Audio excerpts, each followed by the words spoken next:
थोड़ा सा net problem कर सकता है, वैसे ठीक रहेगा। ठीक है, शुरू करते हैं। नमो अरिहंताणम, नमो सिद्धाणम, नमो आयरियाणम, नमो वज्रायाणम,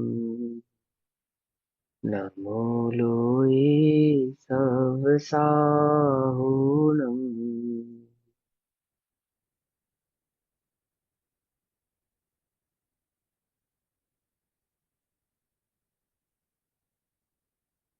नमः समे साराय स्वानुभूत्या च कासते, चित्स्वभावाय भावाय सर्वभावान्तरच्छिदे।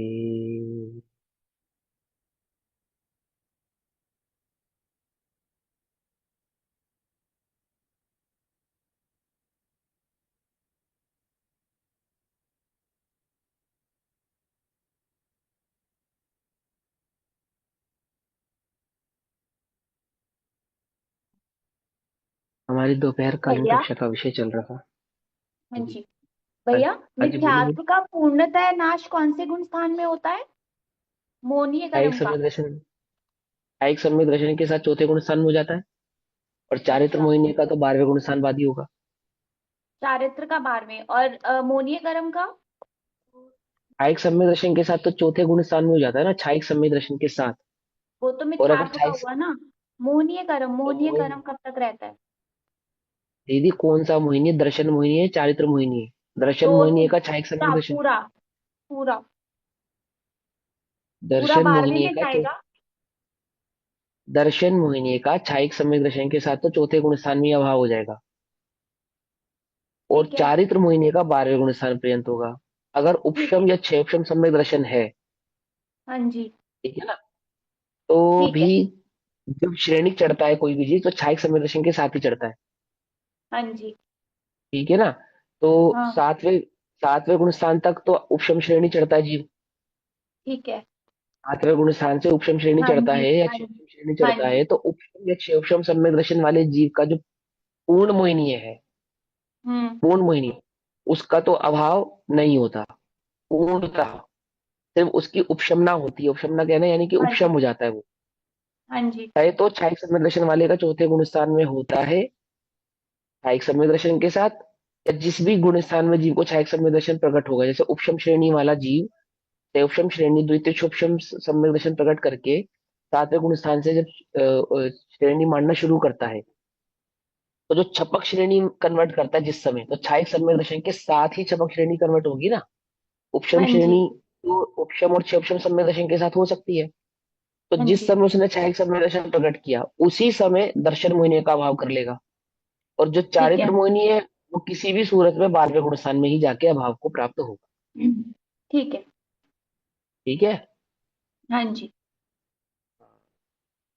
किरण आंटी जी क्यों ज्वाइन नहीं करते हैं? बड़े दिनों से ज्वाइन नहीं कर रहे हैं वो। उनके हैं? गेस्ट उनकी बेटी आई हुई है। वो बोल ही अच्छा रहे थे अच्छा, मुझे, बेटी। कहते काफी दिनों से मैं क्लास नहीं ज्वाइन कर रही हूँ, उनकी बेटी आई हुई है। हाँ हाँ, ये ठीक ठीक। चलो ठीक है, चलो शुरू करते हैं। हाँ, तो हमारी दोपहरकालीन कक्षा का विषय चल रहा है श्री समय सारजी ग्रंथ। श्री समय सारजी का स्वाध्याय हम सभी आचार्य अमृतचंद्र देव द्वारा रचित आत्मख्याति टीका के माध्यम से कर रहे हैं। आत्मख्याति टीका पेज नंबर 606। परिशिष्ट, परिशिष्ट में 260 नंबर का कलश, इसको सियादवाद अधिकार भी कहते हैं, इसको ज्ञाता ज्ञेय प्रज्ञापन भी कहते हैं। भाव चल रहा है कि ज्ञान मात्र कहने से शिष्य को शंका हुई कि आत्मा एक ज्ञान मात्र कहने से एकांतवाद की पुष्टि होती है। आत्मा को ज्ञान मात्र कहने से, तो आचार्य कहते हैं कि भैया ज्ञान मात्र कहने से एकांत की पुष्टि नहीं होती है, क्योंकि ज्ञान स्वयं में ही अनेकांत स्वरूप है। ऐसा कहा, ठीक है ना। फिर अनेकांत स्वरूप की पुष्टि करने के लिए ज्ञान में ज्ञान और ज्ञेय संबंधी उस मिथ्या मान्यताओं का अभाव भी कर रहे हैं, और उसमें अनेकांत स्वभाव की दृष्टि भी उसको प्रस्तुत कर रहे हैं, प्रकट कर रहे हैं, समझा रहे हैं कि किस प्रकार से ज्ञान, मात्र ज्ञान, त्यागवाद में एकांती ना होकर अनेकांत स्वरूप है। तो उसमें नित्य अनित्य आदि आदि भावों के माध्यम से समझाया, एक अनेक आदि भावों के नाम माध्यम से समझाया। और उसमें स्वद्रव्य स्वक्षेत्र स्वकाल और स्वभाव का अनेकांत भी आचार्य देव ने समझाया। अब 260 और 261 नंबर के कलिश में नित्य और अनित्य भाव को उस ज्ञान के संदर्भ में समझाएंगे। 12 कलश है ना, जो 12 प्लस 14 कलश है टोटल। ये 14 के 14 कलशों में एक बात सभी को ध्यान रखनी चाहिए कि इसके अंदर जो फोकस है वो एक ही बात पर है। क्या? कि ज्ञान और ज्ञेय, ज्ञाता और ज्ञेय, ज्ञान कहना या ज्ञाता कहना एक ही बात है ना।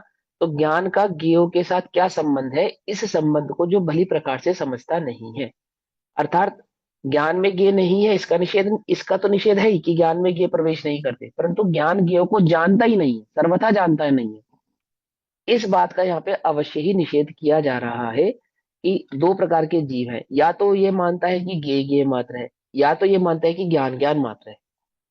ज्ञान भी है, ज्ञेय भी है, ज्ञेयों से ज्ञान नहीं है और ज्ञान से ज्ञेय नहीं है। पकड़ में बात नहीं? पकड़ में? जैसे हम लोग क्या मानते हैं, ज्ञान से ज्ञान जो है वो ज्ञेयों के कारण है या नहीं? नहीं है पक्का? किस कैसे पता लगा आपको ये बात? आगम से। कैसे पता लगा? हाँ, तो ज्ञेयों से ज्ञान हो मान तो लिया आपने, आगम ज्ञेय तो है। आपने ये कहा ज्ञान नहीं। ज्ञेयों से नहीं है, हमने पूछा हाँ, आपको कैसे ये मालूम इसका चली ये बात? एग्जांपल वैसे आपने देते हैं कहा ना। आगम से।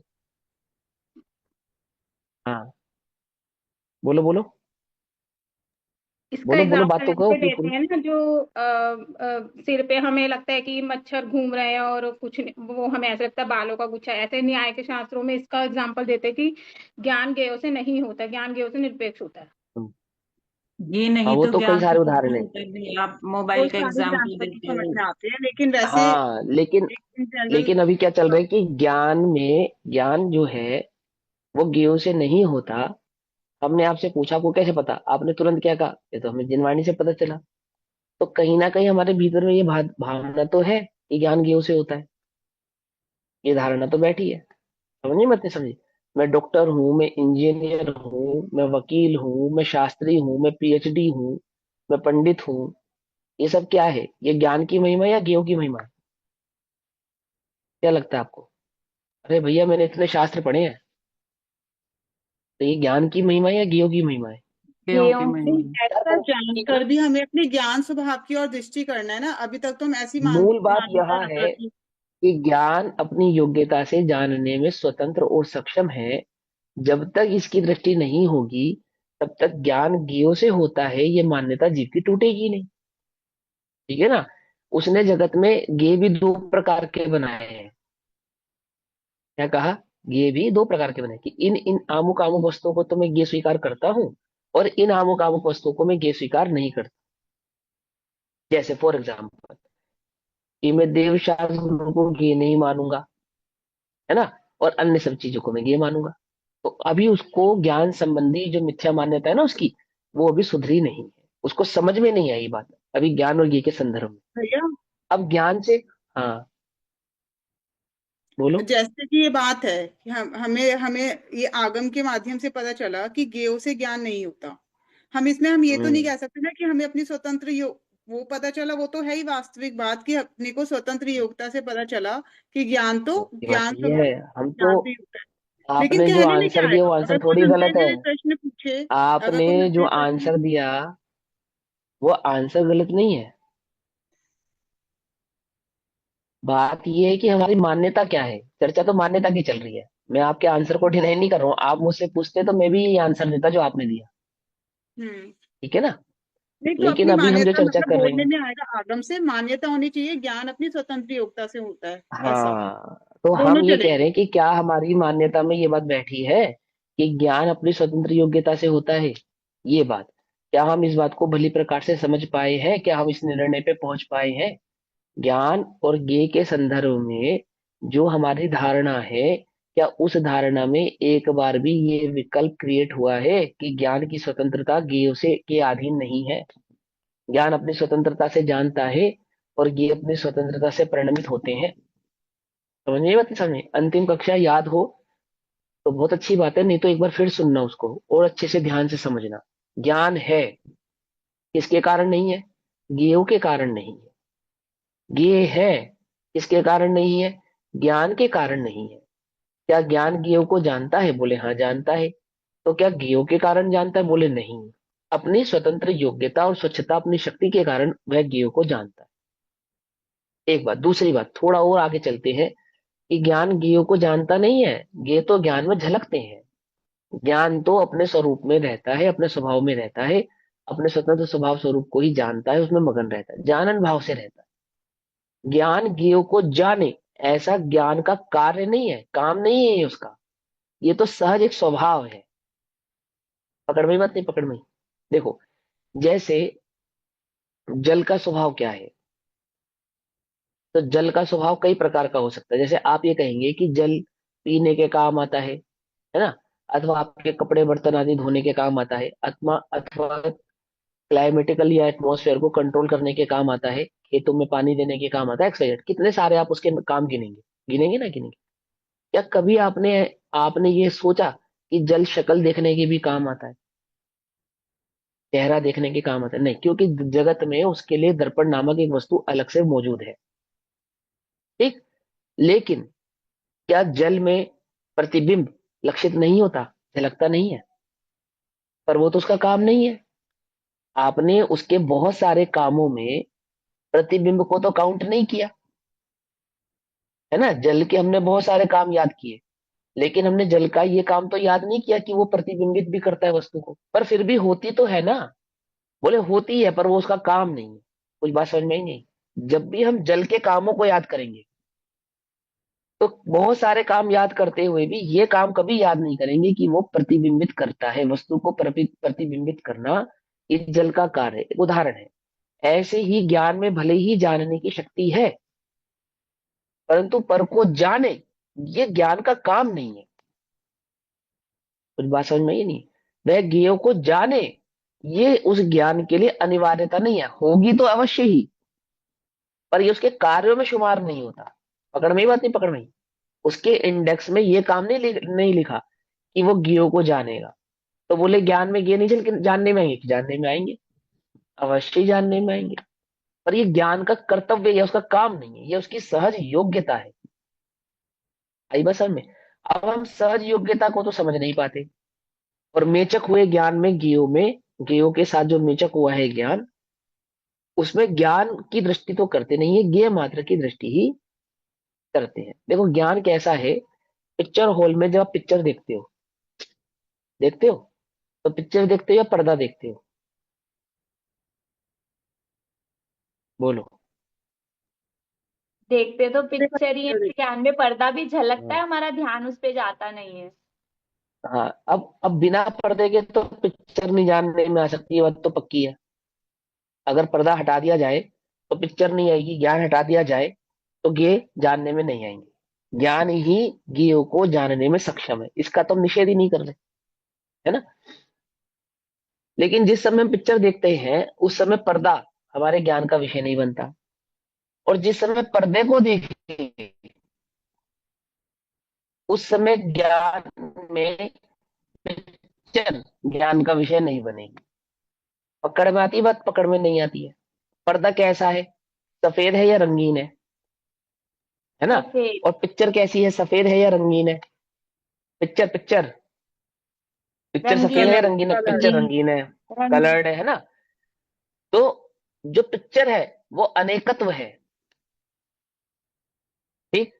और जो पर्दा है वो एकत्व है। अर्थात उस पिक्चर में जो पिक्चर को झलकाने की योग्यता जिस पर्दे में है, उस पर्दे जैसा ज्ञान, ज्ञान को तो सपाट चाहिए। याद है बाबूजी का वचन? क्या है उस ज्ञान के अंदर? एक सतत जानन रूप धारा है। जानू ऐसा कोई भाव नहीं, जानने की सहज योग्यता उस ज्ञान की निजी अपनी है। पकड़ में मत। तो ज्ञान है, बोले हाँ है। किसके कारण है? अपनी योग्यता से है, ज्ञेय के कारण नहीं है।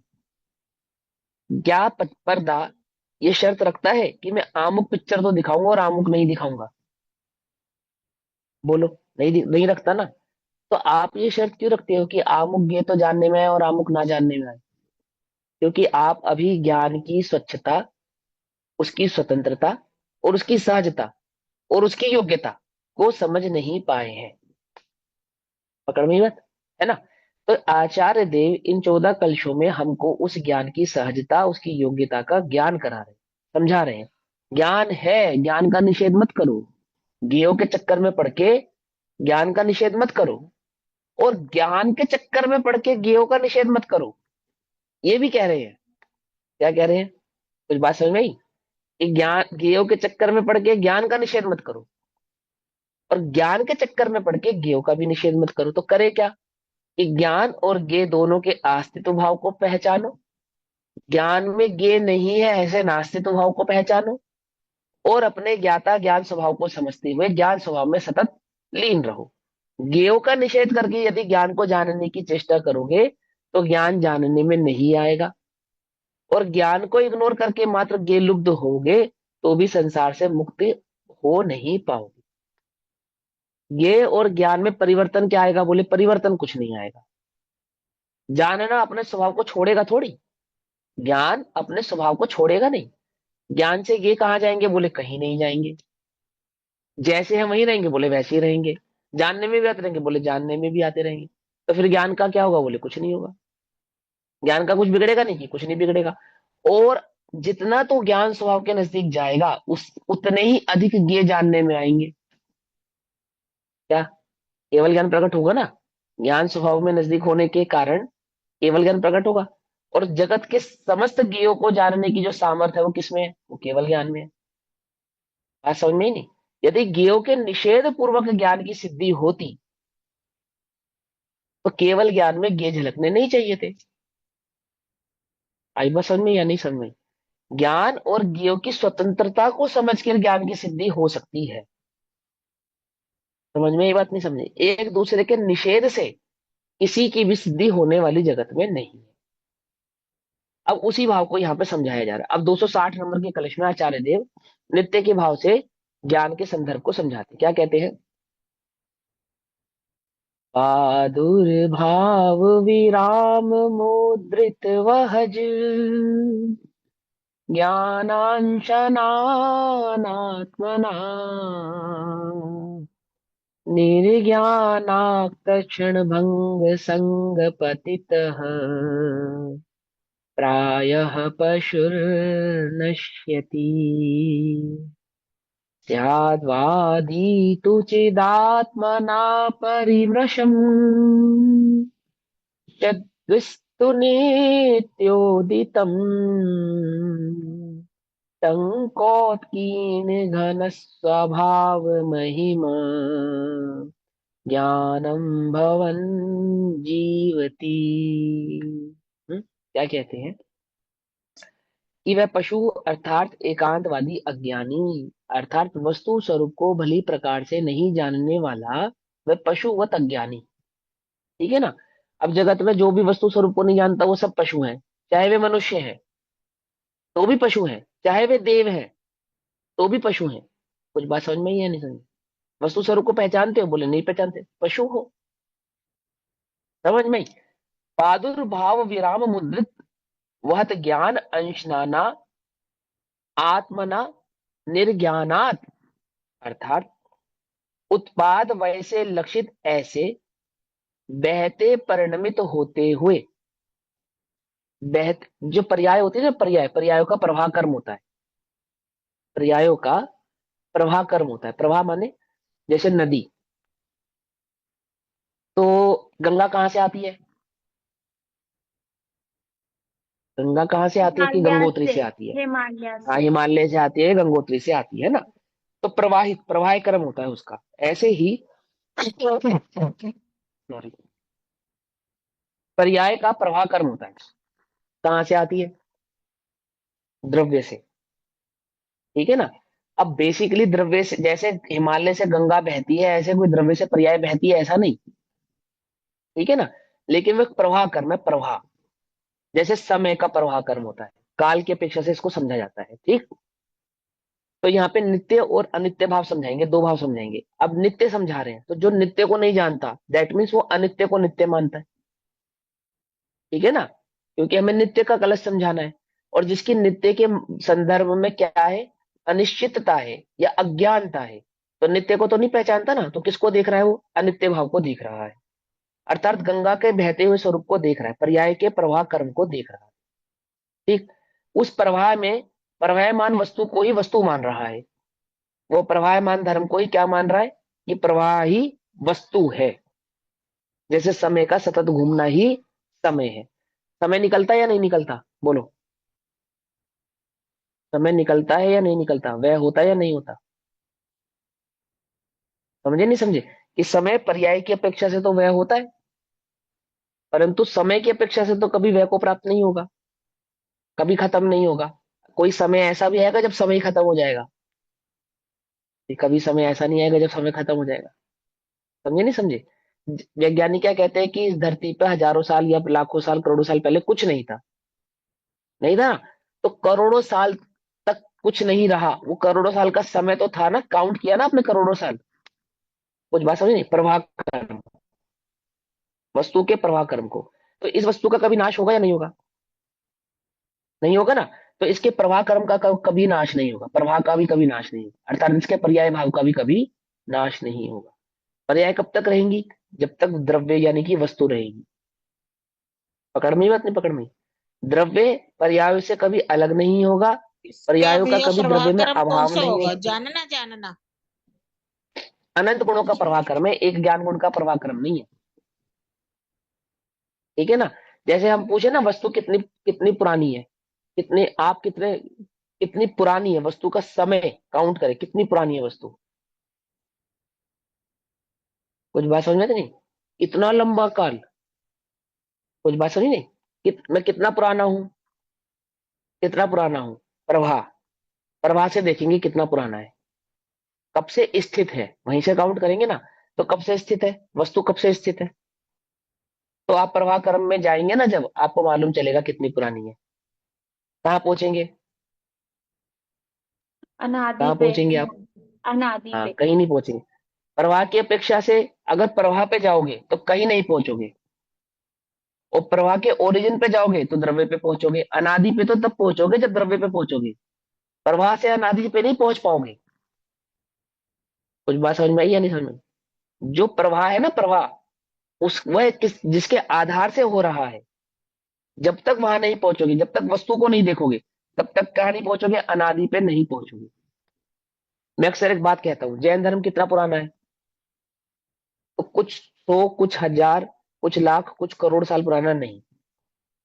और अनादि भी कहना से बेहतर लगता है मुझे, कि बोले जितना पुराना द्रव्य है उतना पुराना जैन धर्म है। अब बोले द्रव्य कितना पुराना है, समझे या नहीं समझे, और असीम है। कितना नवीन है। हाँ, बोले पर्याय जितना नवीन है, जैन दर्शन नवीन है, कि हाँ नवीनता भी है, क्या नवीनता है, कि जैसे पर्याय प्रतिक्षण बदल रही है, उस अपेक्षा से नवीन ही है, निरंतर नवीन भाव को प्राप्त हो रहा है निरंतर। और प्राचीन कितना है, जितना पुराना द्रव्य उतना बड़ा प्राचीन है, और जितनी नई पर्याय है उतना ही नया ये जैन धर्म है। क्यों, क्योंकि वस्तु का स्वरूप है ना, जैन धर्म कोई धर्म थोड़ी है, वस्तु का स्वरूप है। वस्तु ही, वस्तु ही अपने आप में जैन है, क्या समझ में बात नहीं, समझ नहीं।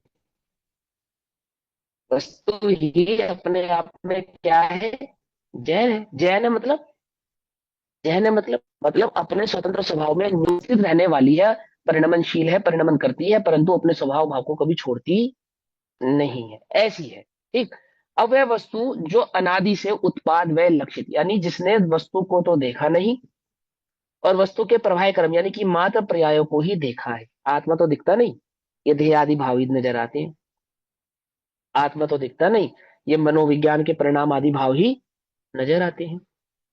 समझ में बात नहीं, समझ में, सिर्फ यही भाव दिखाई देता है। उत्पाद वैसे लक्षित ऐसे बहते यानी कि परिणमित होते हुए ज्ञान के अंश रूप, अंश रूप, अंश, ज्ञान का अंश क्या है, वस्तु का अंश क्या है, देखो वस्तु के अंश, वस्तु के अंश को गुण कहते हैं, और ज्ञान एक गुण है ना, उसके अंश को पर्याय कहते हैं। आगे बात समझ में, द्रव्य के अंश को गुण कहते हैं, गुण के अंश को पर्याय कहते हैं। पकड़ में ही बात, नहीं पकड़ में ही? तो उसने ज्ञान का अंश पकड़ा, तो क्या पकड़ा?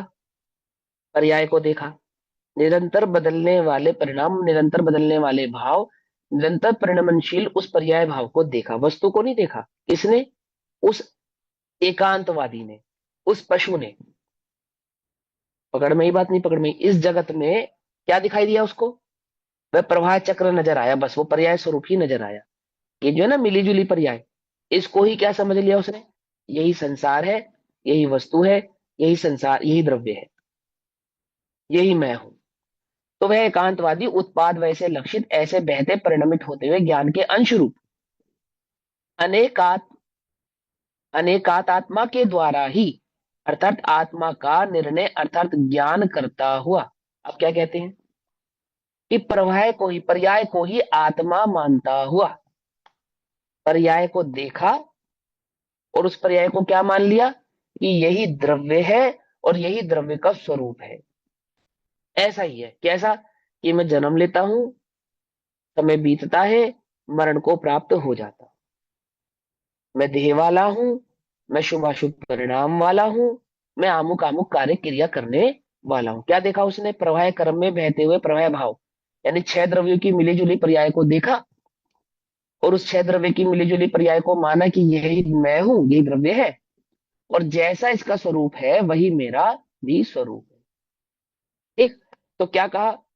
ज्ञान के अंशरूप अनेकात आत्मा के द्वारा ही आत्मा का निर्णय अर्थात ज्ञान करता हुआ, यही आत्मा है, यही मैं हूं, ऐसा निर्णय करता हुआ क्षण भंग संग पतितः, पर्याय कैसी है? क्षणभंगुर। और अपने को कैसा माना उसने? क्षणिक ही माना। वे जो जैन है ना, जैन जो अपने को क्षणिक मानते हैं, मैंने बौद्धों की मान्यता है, लेकिन जो जैन, अब ये बात कौन पढ़ रहे हैं तो किसी किसको समझा रहे हैं? कि जिसने जैन दर्शन तो पढ़ा परंतु जैन दर्शन के ज्ञाता ज्ञान स्वभाव को नहीं समझा, ऐसे जैनी को समझा रहे हैं ना। तो ऐसे जैनी की क्या मान्यता है? वो क्षणिकवादी मान्यता है, अर्थात वह पर्याय को में आत्मा को ढूंढता है। ठीक है ना? जो ज्ञेयों में ज्ञान को ढूंढता है, जो पर्याय में आत्मा को ढूंढता है, उसकी चर्चा चल रही है। तो क्या कहते हैं? निर्णय अर्थात ज्ञान करता हुआ क्षण भंग के संग में पड़ा हुआ, यानी एक समय के प्रभावमान वाले भाव में, यानी पर्याय भाव में मात्र पड़ा हुआ, जिसको कहा पज्जई मूढ़ा। ठीक। तो क्या कहते हैं? देखो इसके फुट नोट में क्या लिखा है? क्षणभंग, क्षण क्षण में होता हुआ नाश अर्थात क्षणभंगुरता, अर्थात अनित्यता। कलश चल रहा है नित्यता का, और नित्यता को नहीं जानने वाला पर्याय को ही नित्य मानता है, अर्थात पर्याय भाव को ही द्रव्य है ऐसा मानता है। ठीक। तो क्या हुआ? उसने क्षण भंग के संग में पड़ा हुआ। हम क्षण भंग के संग में पड़े या नहीं पड़े? बोलो भैया, हम कब सुखी होते हैं, हम कब दुखी होते हैं? बोलो। कुछ बात समझ में नहीं आई? आपको लगता है ना कि पर्याय के बदलने पर मैं बदल गया, मानो मेरे जीवन में ही कुछ बदल गया हो, मेरे अंदर ही कुछ बदल गया हो। अपने को लगता नहीं? लगता ऐसा? नित्य क्षण क्षण में जो पर्याय बदलती है और उस पर्याय के साथ साथ हमें ऐसा लगता है मानो मैं ही बदल रहा हूं। भैया, 20 साल पुरानी बात होती तो बात अलग थी, आज बात कुछ और है। ऐसा लगता है अपने को या नहीं लगता? कि पहले हम कैसे थे और अब हम कैसे हैं? ऐसा लगता है अपने को अंदर में? क्षणभंग से क्या संग करता हुआ, दोनों तुमने क्षणभंग का संग किया या नहीं किया? तुम्हें निरंतर लग रहा है ना कि हम निरंतर ही बूढ़े होते जा रहे हैं, अथवा तुम्हें ऐसा लग रहा है कि हम निरंतर ज्ञानवान होते जा रहे हैं? बोलो। 5 साल पहले कैसे थे तुम? अज्ञानी थे। अब कैसे हो? अब हम ज्ञानी है। तो तुम्हारे अंदर में क्या, कौन कौन कौन सी मान्यता बैठी है? एक, ज्ञेयों से ज्ञान होता है, ये मान्यता बैठी है। दो, तुम क्षणिक क्षण भंग के साथ संग किए हुए बैठे हो कि 5 साल पहले मैं कुछ और था, अब मैं कुछ और हूं। हूं या नहीं हूं? प्रच्छन्न बोध बैठा है तुम्हारे अंदर या नहीं बैठा? बोध क्या कहते हैं? कि जो पहले था वो अब नहीं है, और जो अब है वो आगे नहीं होगा, यही तो कहते हैं बोध, यही तो मान्यता उनकी। तो तुमने क्षण भंग का संग किया या नहीं किया? पूछो अपने आप से कि पहले मैं कुछ और था, अब मैं कुछ और हूं। ऐसा मानते हो अपने अंदर में? बात है। और आगे मैं कुछ और हो जाऊंगा, ऐसा लगता है या नहीं लगता? और 5 साल अगर हमने पढ़ लिया भैया, तो हम तो क्या हो जाएंगे? पूरे ही बदल जाएंगे। आप और वो अचिंत्य शक्ति स्वयं देव का क्या होगा, उसका क्या होगा? कुछ बात समझ में या नहीं? निर्णय कर कर तो ये जानना था कि मैं बदला नहीं हूं, बदल सकता नहीं हूं। और पढ़ के निर्णय करके क्या पहचाना इसने, कि पहले मैं कुछ और था, अब मैं कुछ और हूं, और मुझे कुछ और होना है। होना है या नहीं होना है? बोलो, होना है या नहीं होना है? होना तो कुछ भी है? नहीं है। देखो एक बात समझो, प्रवाह क्रम के भाव को समझना बड़े ध्यान से। जैसे मान के चलो हम द्रव्य को फैलाएं, अपने कल्पना में फैलाना है तुमको, ज्ञान नय में। ठीक है, क्योंकि ज्ञान स्वतंत्र है ना, अपना कार्य कर सकता है। जो वो जानना चाहे सीखना चाहे, वस्तु के होने की आवश्यकता नहीं है, ज्ञान नय की बात चल रही है। आप द्रव्य को फैलाओ, आत्मा को, इसको फैलाओ, और इसको समय के प्रभाव में फैलाओ, समय के प्रभाव में, समय के प्रभाव में फैला दो। जितना समय है उतने ही प्रभाव में इस द्रव्य को फैलाओ। तो प्रत्येक समय की जो पर्याय है, प्रत्येक गुण की, वो दिखाई देगी या नहीं दिखाई देगी? हमने जब द्रव्य को फैलाया, फैलाने के बाद क्या देखा, सारे गुण अलग अलग किए, और उस गुणों को हमने समय के क्रम में, समय के प्रभाव में फैलाया। जैसे मान के चलो एक ज्ञान गुण को लेते हैं, ध्यान से समझना है ना। और उस ज्ञान गुण को हमने 100 साल का आत्म स्वीकार किया, फॉर एग्जाम्पल, है नहीं, ज्ञान न्याय की बात चल रही है। तो ज्ञान गुण के परिणमन को 100 वर्ष के अंतराल में फैलाया। फैलाने के बाद हमने देखा प्रति क्षण, प्रति सेकंड में होने वाली ज्ञान की पर्याय को, प्रति सेकंड में होने वाली ज्ञान की पर्याय को। अब हमें ये समझ में आया कि भैया ज्ञान के इसके अंदर ना ये कुछ पर्याय गड़बड़ है। 100 साल का स्वीकार किया था ना, ज्ञान की कुछ पर्याय गड़बड़ है, तो हमने काटा, ज्ञान की उन पर्यायों को द्रव्य में से अलग किया, अलग कर दिया। अब प्रश्न ये, द्रव्य छोटा होगा या नहीं होगा? बोलो, अगर अलग करोगे कुछ छोटा हो जाएगा नहीं? अरे कैसी बात कर रहे हो, तो मैं यही समझ में नहीं आई बात। जो कह रहे नहीं होगा उनको अभी समझ में नहीं आया। देखो फिर समझो, ज्ञान गुण को 100 वर्ष का बनाया, उस 100 वर्ष के ज्ञान गुण में प्रत्येक गुण में होने वाली, प्रत्येक सेकंड में होने वाली पर्याय को हमने देखा, और हम इन निर्णय पे पहुंचे कि ये 1 घंटे की पर्याय गड़बड़ है। अब आपने 1 घंटे की पर्याय को एक्सट्रैक्ट कर दिया, उसमें से अलग किया, अलग करने पे 1 घंटा छोटा हो गया द्रव्य। 1 घंटा छोटा द्रव्य आपने जब किया, तो द्रव्य का नाश होगा या नहीं होगा? अगुरु लघु तो गुण का क्या होगा? समझना ध्यान से। अब किसी ने समझाया कि भाई ये तो द्रव्य का नाश हो जाएगा ऐसे, तो ऐसे कितना छोटा करेगा तू द्रव्य को? प्रवाह क्रम है ना, अनादि निधन का क्या होगा, 1 घंटा कम कर दिया आपने उसमें से, अनादि निधन कहाँ रहा वो? ध्यान से समझना कि ये 100 वर्ष से 1 सेकंड के लिए भी कम नहीं कर सकते आप इसको। तो आप एक काम करो, ज्ञान की इस पर्याय को यहां से हटा के आगे ले जाओ। तो बोले कहाँ आगे ले जाए ये बताओ? आगे ले जाते हैं तो कहाँ आगे ले जाए ये बताओ? अथवा पीछे ले जाओ तो पीछे कहाँ ले जाए ये बताओ? अगर पीछे ले जाते हैं तो एक समस्या आएगी। बोले क्या समस्या आएगी? इस समस्या ये आएगी कि वह कभी ज्ञान का विषय ही नहीं बन पाएगी, जो पर्याय पीछे ले जाओगे, क्योंकि इतना प्रवाह क्रम तो बहकर आ चुका है ना। तो हम उसे द्रव्य का कैसे स्वीकार करेंगे? ध्यान से समझ में आ रही, नहीं समझ में आ रही बात, या नहीं समझ में आ रही है? आप एक पिक्चर हॉल में पिक्चर ज्यादा देखने समझ गए। में नहीं आ रही। अब मैं समझाता हूँ, आप एक पिक्चर हॉल में पिक्चर देखने गए, बड़े ध्यान से समझना, वस्तु स्वरूप समझ में आएगी तभी बात। ये स्वतंत्रता है विषय ज्ञान की। 3 घंटे की पिक्चर फिक्स है। उस 3 घंटे की पिक्चर को देखने के बाद एक व्यक्ति ने निर्णय किया, भाई पिक्चर में से ये 5 मिनट का सीन ये सही ही नहीं है, इसको हटा दो। तो 3 घंटे की पिक्चर में से 5 मिनट का सीन हटाने पर उस 3 घंटे की पिक्चर का क्या होगा? 2 घंटे 55 मिनट की पिक्चर छोटी रह हो जाएगी। जाएगी। छोटी हो गई ना, 2 घंटे 55 मिनट की। तो कहा कि नहीं भैया, 2 घंटे 55 मिनट की पिक्चर स्वीकार नहीं है। 3 घंटे मतलब 3 घंटे। पकड़ में बाकी, पकड़ में। तो फिर क्या करा जाए?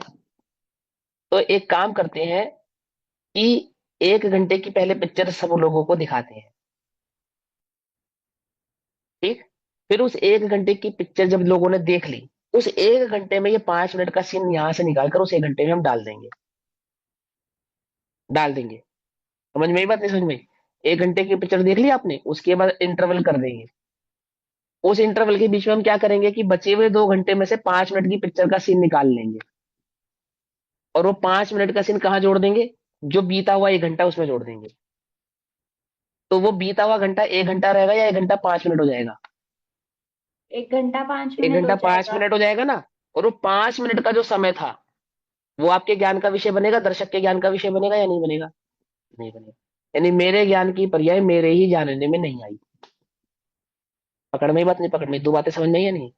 क्या द्रव्य के गुण का परिणमन हो और द्रव्य में ही ना हो, ऐसा पॉसिबल है? बहुत ध्यान से समझना। आपने 5 मिनट की पिक्चर यहां से हटा के पीछे कर दी, और 5 मिनट का समय जो आगे बढ़ा, उस 5 मिनट के समय को हम किसका समय माने, दर्शक का समय माने या नहीं माने? क्योंकि दर्शक के हिसाब से तो उसने 1 घंटे की पिक्चर देखी है।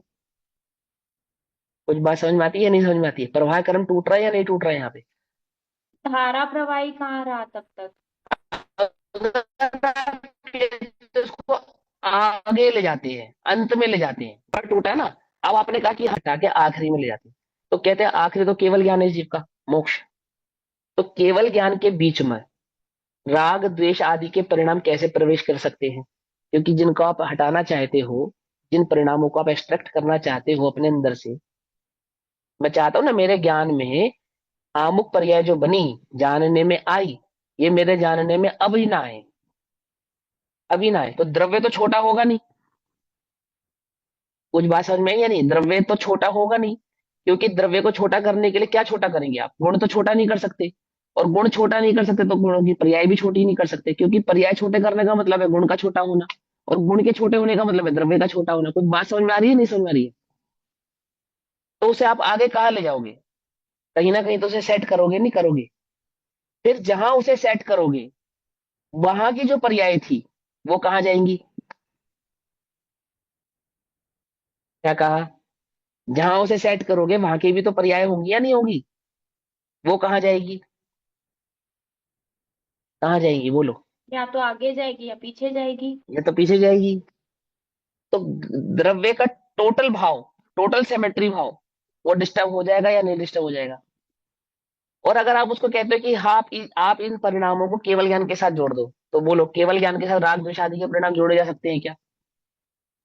ये पॉइंट नहीं मेरे को समझ में आया भैया कि इसको हाँ, केवल कोई ज्ञान कहे के। कि इसको आगे आगे ले जाओ, ये जो राग द्वेष के परिणाम है ना, ये अच्छे नहीं लग रहे, इन्हें कब कौन से समय में ले जाओ? जिस समय में केवल ज्ञान प्रकट होगा ना, उसके बाद ले जाओ, क्योंकि वहां तो मुझे केवल ज्ञान प्रकट हो जाएगा ना, उसके बाद तो कोई समस्या नहीं है। वितरक परिणति के साथ राग द्वेष के परिणामों वाली पर्याय जोड़ दो। तो क्या ये पर्याय उस परिणति के साथ जोड़ी जा सकती है? नहीं जोड़ी जा सकती। पॉसिबल है? नहीं जोड़ी जा सकती। नहीं। तो सारा खेल समझने के बाद इस निर्णय पे पहुंचे कि भाई द्रव्य को छेड़ो मत आप। क्या कहा? द्रव्य को छेड़ो मत। क्यों मत छेड़ो? कि अगर आप इसकी पर्यायों के साथ छेड़छाड़ करेंगे तो द्रव्य के प्रवाह क्रम के साथ छेड़छाड़ हो जाएगी, और द्रव्य के प्रवाह क्रम के साथ छेड़छाड़ होने पर मुसीबत ही मुसीबत खड़े होने वाली है। कुछ बात समझ में आती है नहीं समझ में आती है? आप समय के साथ छेड़छाड़ करेंगे तो क्या होगा? पूरा द्रव्य ही छिड़ जाएगा। तो अब हम इस नतीजे पर पहुंचे, बोले क्या ये द्रव्य है, ये द्रव्य का गुण है, ये द्रव्य का समय प्रवाह है, समय प्रवाह की प्रत्येक प्रवाह में खचित पर्याय है, और जो पर्याय जिस समय में होनी है उसी समय में होगी। द्रव्य चाहे बदलना तो बदल नहीं सकता। क्या रहे ऐसा जानकर, वस्तु स्वरूप की ऐसी स्वतंत्रता को जानकर क्या करे वो? क्या आनंद करे? करे। आनंद करे और मस्त रहे। अब तुम 3 घंटे की पिक्चर का मजा लो। क्या कहा? कुछ बात समझ में है या नहीं? समझ में आती है बात, नहीं समझ में आती? उस 3 घंटे की पिक्चर में किसी भी एक सीन को कट करके आगे पीछे नहीं किया जाएगा। डिसाइड हो गई ना, पिक्चर फिक्स हो गई, फिक्स होकर चला दी गई पर्दे पे। अब यहाँ कोई काट छाट होना संभव नहीं है। ये तो पर्दे पे एज इट इज ही चलेगी, जैसी है वैसी की वैसी चलेगी। आप क्या नहीं कर सकते इसके साथ? किसी भी प्रकार की कोई छेड़छाड़ नहीं कर सकते। ऐसे ही इस ज्ञान के पर्दे पर, ज्ञान के पर्दे पर ज्ञेयों की पर्यायों की जो पिक्चर चलनी है, कब चलनी है, कैसी चलनी है, कितनी देर चलनी है, कोई छेड़छाड़ आप इसके साथ नहीं कर सकते। आपने इसके साथ छेड़छाड़ करने की कोशिश की और द्रव्य गया, क्या कहा? कुछ बात समझ में आई या नहीं? पूरा का पूरा द्रव्य ही गया, क्योंकि उसके प्रवाह क्रम को ब्रेक करने का मतलब है द्रव्य को ब्रेक करना, और द्रव्य को ब्रेक करने का मतलब है द्रव्य का अभाव यानी उसका नाश करना। आती है बात समझ में? नहीं आती है? ऐसे ज्ञान और ज्ञेयों की सिद्धि करके द्रव्य वस्तु की स्वतंत्रता को समझा गया। आचार्य देव हमें क्या समझाते हैं कि भाई ज्ञान में जो ज्ञेय झलकते हैं उन ज्ञेयों से तुझे आक्रांत होने की आवश्यकता नहीं है, भयभीत होने की आवश्यकता नहीं है। बोले क्यों? बोले पिक्चर में आग लगती है और पर्दे में आग नहीं लगती। इस पिक्चर में दिन में 4 बार आग लगती है, क्या कहा? इस पर्दे पे दिन में 4 बार आग लगती है, 4 शो चलते हैं ना। 4 बार आग लगती है, पर एक बार भी पर्दा जलता नहीं है। जलता है या नहीं जलता है? नहीं जलता है। इस पर्दे पे 4 बार बाढ़ आती है, दिन में 4 बार, है ना, और लाखों लोग डूब जाते हैं, पर पर्दे का अंश मात्र भी भीगता नहीं है। कुछ बात समझ में आती है नहीं आती है? इस ज्ञान के पर्दे पे है ये अनंतानंत पर्याय प्रवाह क्रम से चलती है, चलती है, चलती है। अब जो पर्दे को नहीं पहचानता पर्याय में ही मग्न है, मग्न है, पकड़ में ही, मत नहीं पकड़ में ही। आपको मालूम जब पहली बार टीवी आया, टीवी, और टीवी में शेर दिखाया गया, तो गांव के जो भोले लोग थे वो शेर को देख के क्या हुआ? डर गए। कुछ बात समझे ना? डर गए, एकदम घबरा गए, अरे भैया शेर आ गया। शेर था वहां पे या नहीं था? नहीं था ना, हाँ।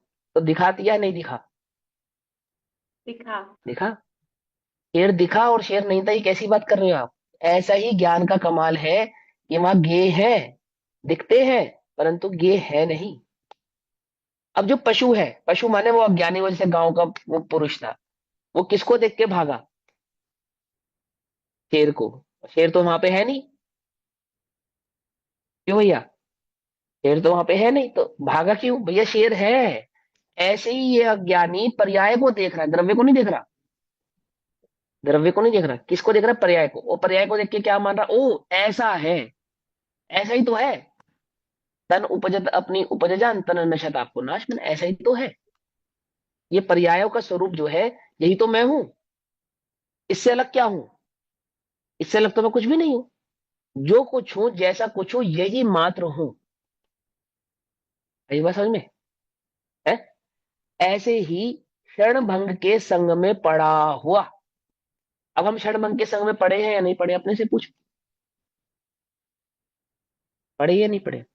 पहले हमारे रिश्ते बहुत अच्छे थे, अब खराब हो गए या नहीं हो गए?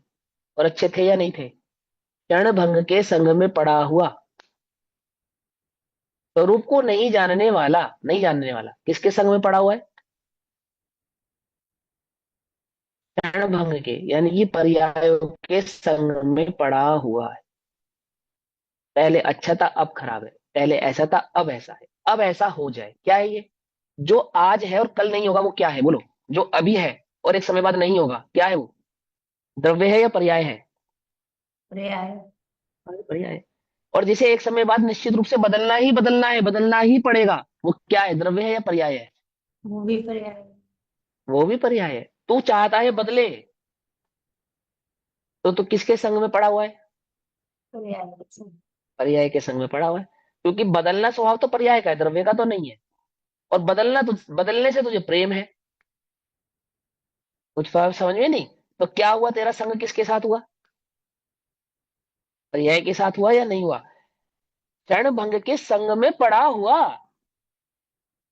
ठीक। प्राय नश्यति। आहा।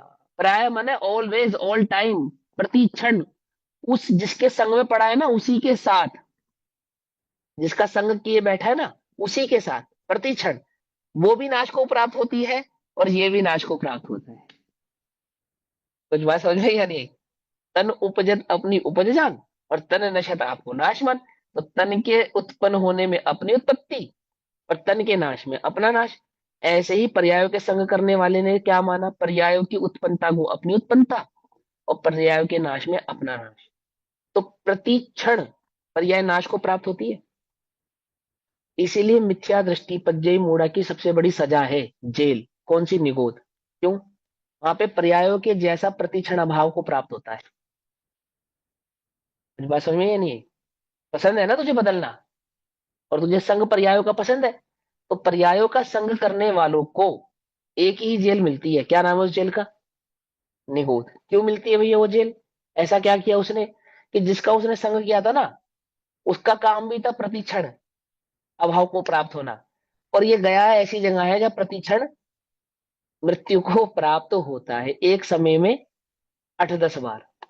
उसकी भी स्पीड से, पर्याय की भी की गति की स्पीड से, मतलब वो पर्याय तो वो भी पर्याय ही है, पर समय की भी गति उसमें लांग कर 18 बार जन्म मरण को प्राप्त होता है। क्यों हो रहा है? संग जिसका किया था इसलिए। पकड़ में ही बात नहीं? पकड़ में ही। और द्रव्य का संग करता, ध्रुव का संग करता तो क्या हो जाता? मोक्ष हो क्या जाता, हो जाता? हो जाता। ध्रुव ध्रुव हो हो जाता, नहीं हो जाता। जाता? हाँ, पर्याय का संग करने के कारण निगोदिया हो जाता है, और ध्रुव का संग करने के कारण सिद्ध हो जाता है। कुछ बात समझ में या नहीं आई है? अब यह जो उस पर्याय का संग किए बैठा है, बहुलता से नाश को प्राप्त होता है, क्योंकि वो प्रतिक्षण अभाव को प्राप्त होती है, तो ये भी अपने अभाव को ही प्राप्त होता रहे। ठीक। अब स्यादवादी तो चिद आत्मा चिद वस्तु नित्य उदितम परिमृशन, अर्थात चैतन्य चमत्कार के द्वारा चैतन्य के स्वभाव को जानने के कारण, अपने निज चैतन्य भाव को भली प्रकार से पहचानने के कारण, चमत्कार एकाकार चैतन्य से एकाकार चमत्कार, पकड़ में बात? पकड़ में? जो चैतन्य से जुड़ा हुआ है, चैतन्य चमत्कार, आकार स्वरूप से जुड़ा हुआ है, चमक जुड़ा हुआ है। कौन? कहां से? चैतन्य से। चैतन्य चमत्कार जुड़ा हुआ द्वारा चैतन्य वस्तु को, यानी उस जीव द्रव्य को, चैतन्य वस्तु को अनुभव चैतन्य भाव से किया ना, उस चैतन्य वस्तु को नित्य उदित अनुभव करता हुआ, ओहो, नित्य ध्रुव अनुभव करता हुआ, नित्य उचित अनुभव करता हुआ, नित्य विद्यमान वस्तु की उपस्थन्य स्वरूप को भली प्रकार से पहचानने वाला, उस वस्तु के ध्रुव स्वभाव को, ध्रुवत्व को भली प्रकार से अनुभव करने वाला क्या है? अनुभव करता हुआ टंकोत कीर्ण घन स्वभाव महिम ज्ञानम भवन। टंकोत कीर्ण घन घन स्वभाव, अर्थात टंकोत कीर्ण पिंड स्वरूप स्वभाव, यानी कि ज्ञान घन होता हुआ, ठोस, मतलब वहां ज्ञान के सिवा अन्य किसी और का प्रवेश नहीं है।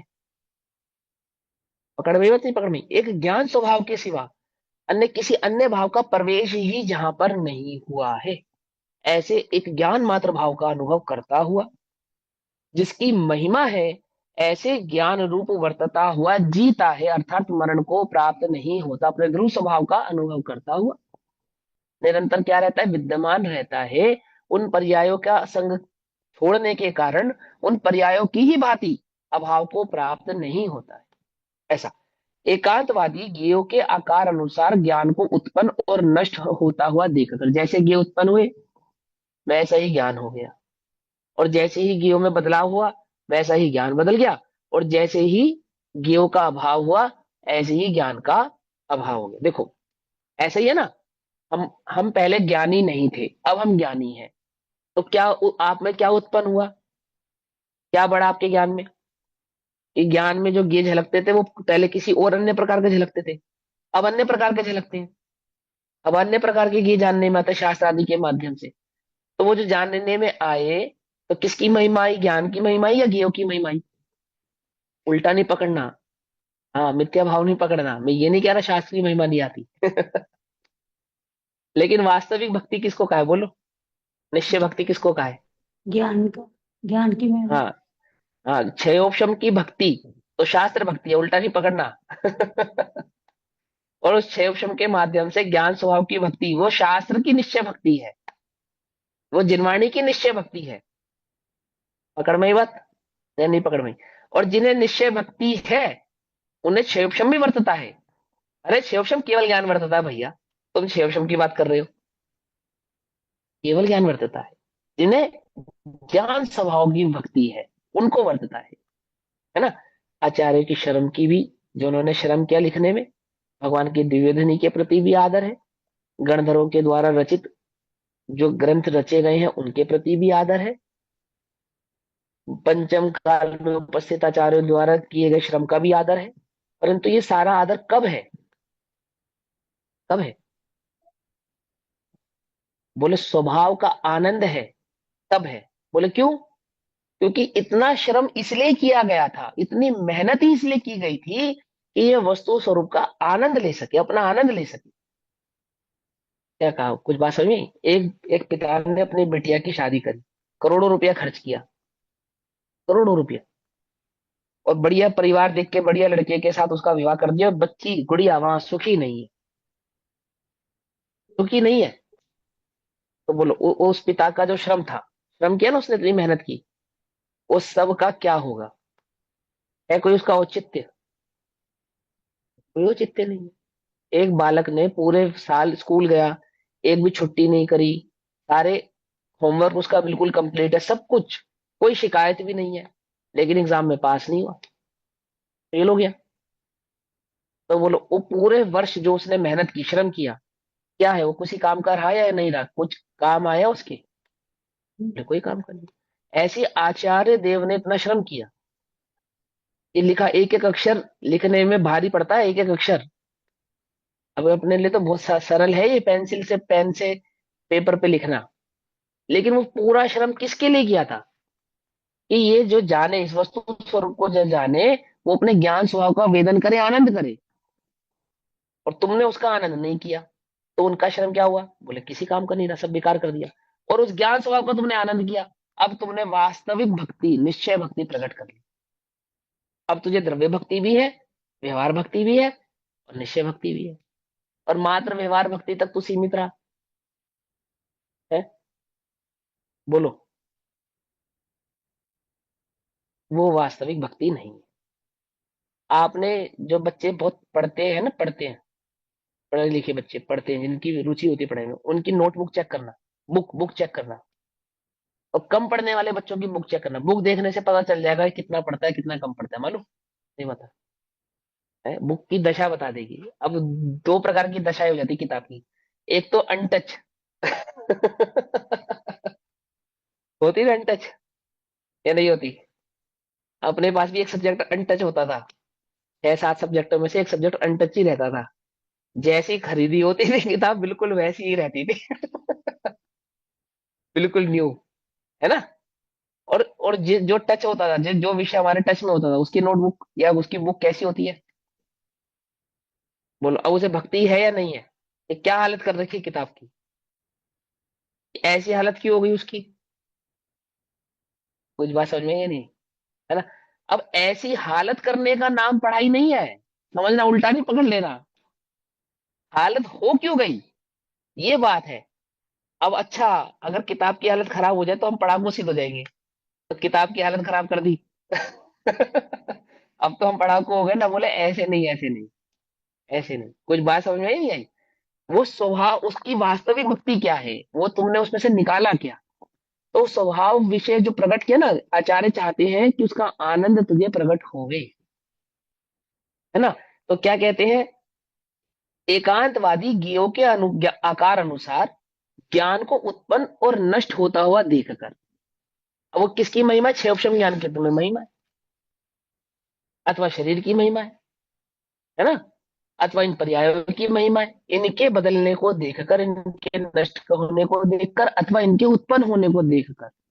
अभी बहुत अच्छे अच्छे परिणाम चले तो मैं अच्छा, और बहुत खराब खराब परिणाम चले तो मैं खराब, मैं बहुत बुरा हूं, मुझसे बुरा दुनिया में कोई नहीं है। और हमने तो ऐसा नहीं सोचा था, और ऐसा और ऐसा। वस्तु स्वरूप को नहीं जानने वाले की तो क्या दशा है? बोलो, पकड़ में ही बात नहीं? पकड़ में ही। ये पशु है ना, कान के कच्चे होते हैं, कान के कच्चे, वस्तु स्वरूप को नहीं जानने वाले। देखकर अनित्य पर्यायों के द्वारा आत्मा को सर्वथा अनित्य मानता हुआ अपने को नष्ट करता है। पर्याय नष्ट होती है तो मानो मैं ही नष्ट हो गया, ऐसे मिथ्यात्व से दुखी रहता है। और स्यादवादी तो यद्यपि ज्ञान के अनुसार उत्पन्न विनिष्ट होता है, देखो इसका इसका निषेध नहीं कर रहे, समझना ध्यान से। हम तो इसका निषेध ही करते हैं, आचार्य इसका निषेध नहीं करते। क्या कहते हैं? स्यादवादी। पहले वस्तु स्वरूप को स्यादवाद के माध्यम से समझा जाता है, तब सम्यक एकांत वाली बात समझ में आएगी। सम्यक एकांत में बात ऐसी ही कही जाएगी कि वहां ज्ञेय नहीं है, ज्ञेय जानने में नहीं आते हैं, और ज्ञेयों ने ज्ञान को छुआ भी नहीं, आदि आदि, और ज्ञान मात्र ज्ञान को ही जानता है। लेकिन जिसने स्यादवाद की सिद्धि की होगी उसके लिए तो ठीक है, और जिसने स्यादवाद की सिद्धि नहीं की है और माध्य सम्यक एकांत के पक्ष में पड़ा हुआ है, ऐसे उसका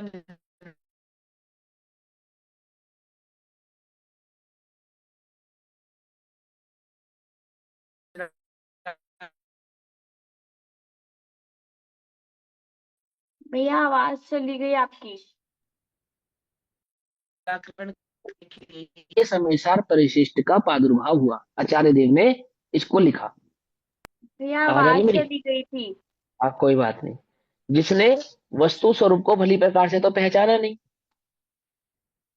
है ना, और सम्यक एकांत को ही वस्तु का स्वरूप मान लिया, ऐसे उस सम्यक एकांती निश्चय भाषी की मिथ्या निराकरण, मिथ्या मान्यता का निराकरण करने के लिए आचार्य देव ने इतनी मेहनत करके ये समयसार परिशिष्ट लिखा कि तुम निश्चय एकांती ना हो जाए, एकांतवादी ना हो जाए, ज्ञान मात्र कहने का तात्पर्य कुछ और ही ना निकाल ले, है ना।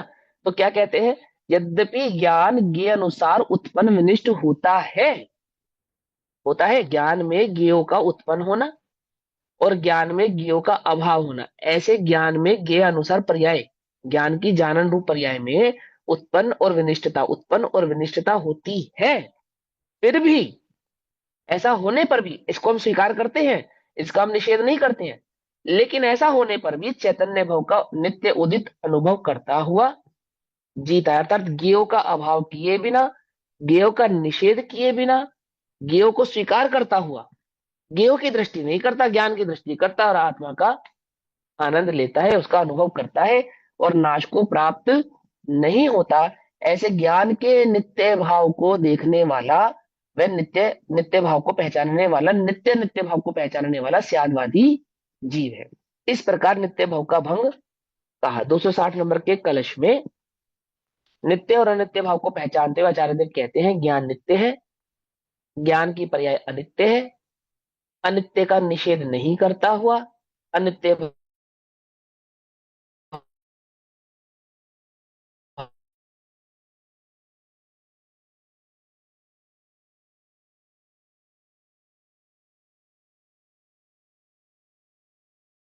भाव को भली प्रकार से पहचानता हुआ की दृष्टि करने वाला ही स्यादवादी, नित्य ज्ञान स्वभाव की दृष्टि करने वाला ही कलश कहेंगे। तो अभी समय हुआ, उसकी चर्चा हम कल करेंगे। तब तक के लिए सभी को जय जिनेन्द्र। ओम नमः सिद्धेभ्य। निज निधि निज में बताई, यह अनंत उपकार है, उसके लिए जिनवाणी माँ को वंदना शत बार।